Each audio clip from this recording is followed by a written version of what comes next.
This is saw what spin did when India bowled.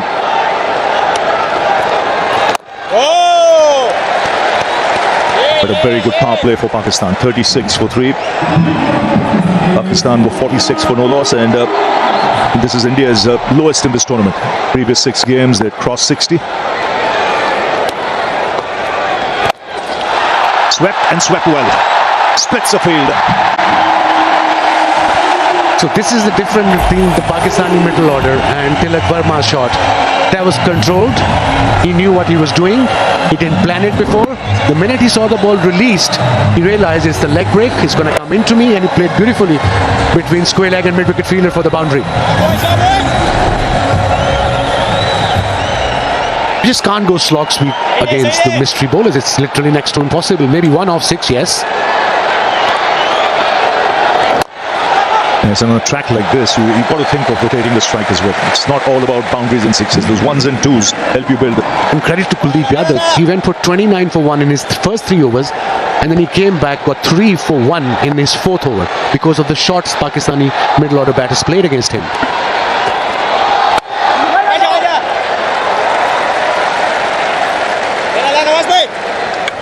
Mentioned India's lowest in power play in this tournament. This goes to show the importance of Abhishek Sharma, the form he'd been in this tournament. It was a big wicket to get early.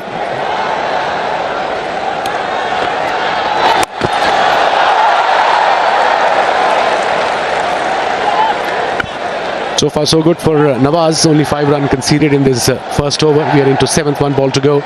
This particular delivery is very important. I mean, every last ball of the over for any bowler in this format is very important. Yeah, he wants to finish it off with 5 is excellent. 5, 6 in the first over. That should do his confidence the world of good.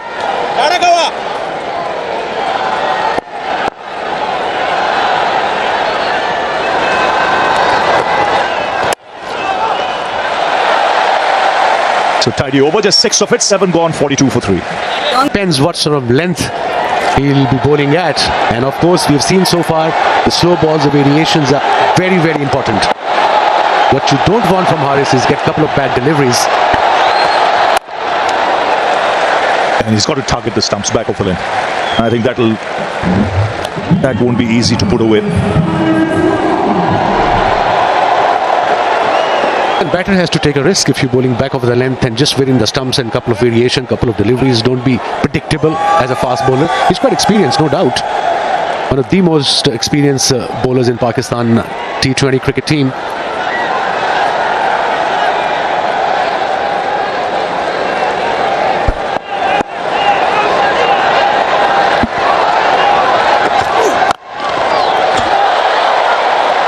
That's good running.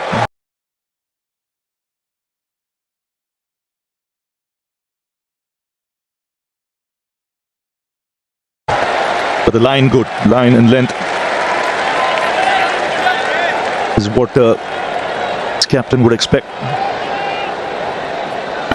Yeah, good thinking, bowling around the wicket to the left-hander. That means he's going to tuck him in, try to come from outside off stump, finishing on off middle. Good pacey deliveries, the last one, 141.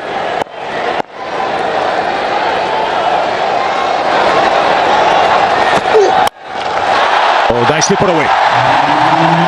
He's got fast hands. Sanju Samson generates a lot of bat speed. Wasn't all that bad a delivery. Fine shot. It was not a bad delivery. It was just an exceptional shot from the special player. Let's have a look. It was just back of a length, just rocked back, just a back foot punch over mid-wicket fielder. Very good shot. That's terrific.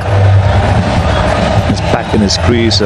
Bottom hand coming into play to generate that bat speed. Jazzy, I was hoping that Ibrar probably will bowl from that end. At least 1 or 2 overs, and Haris can come back from this end.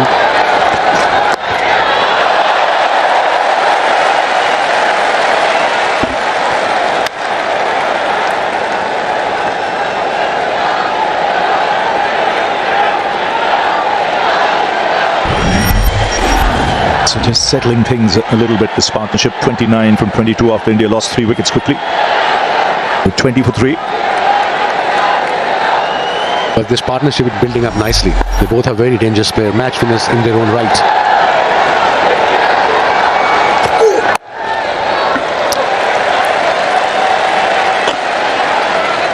And for Pakistan point of view, ideally they would love a wicket in next couple of overs. 7 runs from the over so far from Haris Rauf. Very important delivery. Last ball of his over. Required run is just over 8.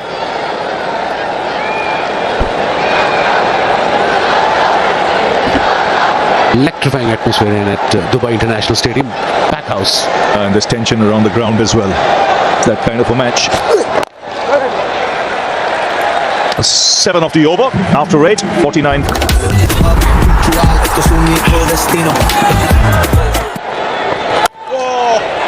They're trying to stick to their principle of T20 batting, which is about going out there and playing freely. There have been 3 setbacks and big wickets, those, including the captain. So now that principle will have to do a little bit of alliance with today's reality. Abrar for the first time. Tilak Verma has looked really good so far. Knocks off another single. That's the way to do it at the moment. You know, if it's not a boundary ball, then you can push it around for ones or twos. There will be the odd dot ball. That is what cricket is all about. T20 cricket, you don't score off every ball. Abrar's just coming to bowl. Maybe let's watch him. Couple of deliveries. Is he getting turn? Is he getting bounce? Is the ball keeping low? Has it timed it? There's a chance here. Dropped it. Reach with both hands. And Indian fans are celebrating because this would have been the end of Sanju Samson. Hussain Talat has dropped a precious catch in the deep. Don't think he timed it, and it's a good thing that he didn't time it well. You can see it's hit more towards the middle, towards the top of the bat, and that's why there was no power. But do you need to take that risk? Do you need to take that risk? There is a fielder there. T20 cricket, everybody wants to hit a 6, and it's always a risk involved. When you're batting well, yes. I guess you have to put this down to nerves because he saw the ball, made the right advances, 2 hands, and it was all about in the end having 2 relaxed hands finishing the act. You can see even the fans who have assembled here on this ground. We've got a tremendous atmosphere today. They're applauding every single. That is what they as well want India to do. And I just give you a point of view of this Indian T20 team. It's a principle that they've embraced of T20 batting, no matter what the target, who the bowler, especially in the first 6 overs with Abhishek Sharma. That's the way they're going to play. And more often than not, it comes off and just makes it easier for the batters to follow. So that's their principle. Ayub, the attack, seen like Samson for the moment, is keen to pick up the singles.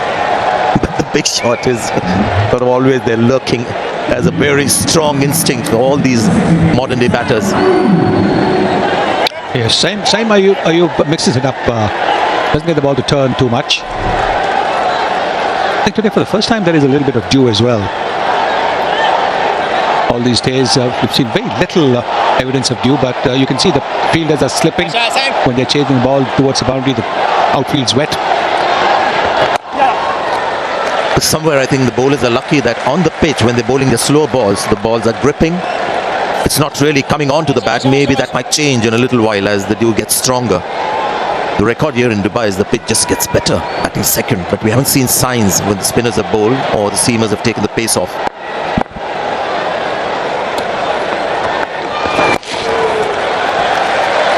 So at the moment it seems like slow and steady wins the race. Yes, the asking rate's still under 9, so there really is nothing to be too worried about. You can always make up for it in the last few overs, but you need to have wickets in hand to be able to do that. Turning out to be a great game. India-Pakistan matches of late have been one-sided. And at the halfway stage we thought more of the same, but not to be. You can see it's palpable. The pressure on the Indian batters, the free-stroking players, when they know that if it goes wrong, another couple of wickets and India would be under serious pressure. That's when we don't play with as much freedom. There's always that little niggle of a doubt that creeps in, and that really changes everything. So that's the situation currently with this partnership. And invariably we've seen in crunch matches, chasing a low score can always be tricky. That is what India is finding at the moment, having thrown their first 3 wickets away.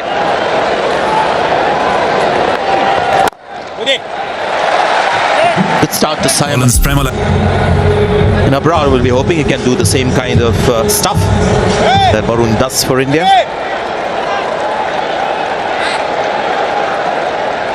The little breaks are always a little dangerous, hazardous. If there's a partnership there, it becomes crucial for those two batters to talk to themselves and regroup. Yeah, the Indian coach out there talking to these two guys. Nice looking shot, he'll get a single.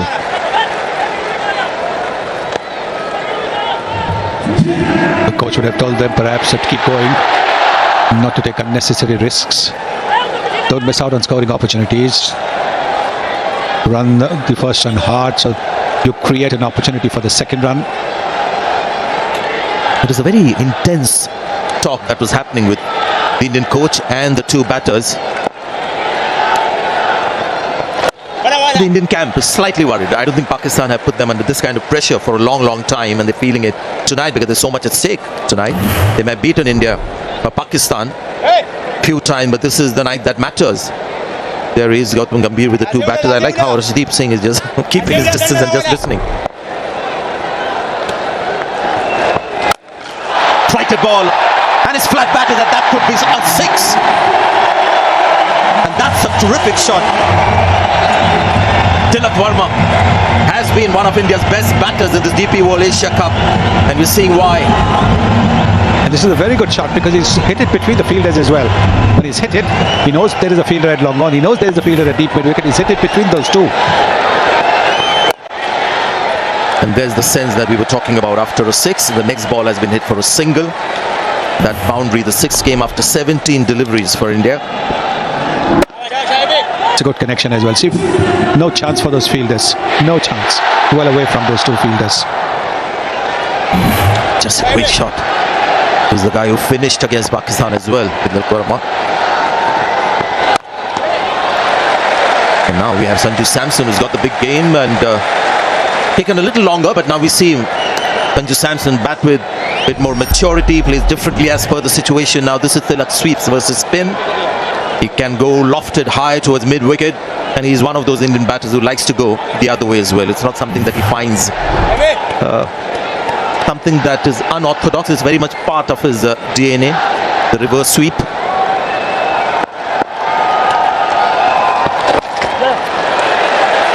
And these two have set their minds on just playing sensibly for now. 69 for 3. Now been offered on a platter by Pakistan tonight.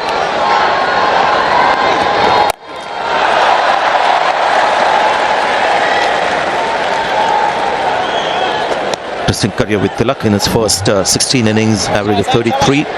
Next 13, 74. Player in the spotlight. Yes, you got a promotion up the order, and that when you get a promotion up the order, you get more overs to bat and you score more. But it's his consistency that's admirable.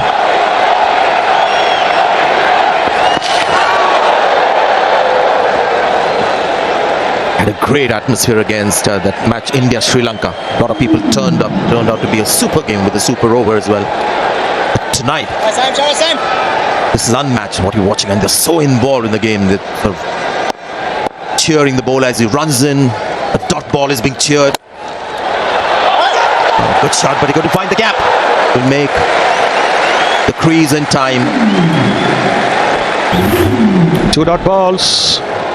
Good bit of fielding there. 2 dot balls. Now what is Samson going to do? Take a bit of a chance or what? Yeah, if you know Sanju Samson, he might be getting a little restless. Tilak has maybe gone down and said to him, no worries. Well, you can see already got some the atmosphere here. Stage with the game as well. It's another dot ball. Now you've got to worry about Sanju Samson.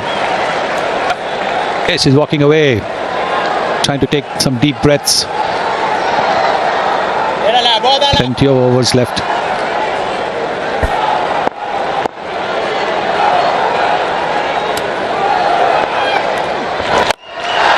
It's gone for the big one. And enough back on that one to take it all the way. Just what he needed. This release of pressure. And a great shot, really. Yes, I think what Saim did was he thought that he would come down the pitch and therefore he pitched it short, and that's exactly what Samson was waiting for. And he hit it straight over long on. That's not an easy shot to play. That's a lovely shot from Sanju Samson, making up for those earlier 3 dot balls. Just amazing trust in the big game, Sanju Samson. So much to like about him. Not an easy shot to play, straight down the pitch. And then this is what they've done, both of them, after a big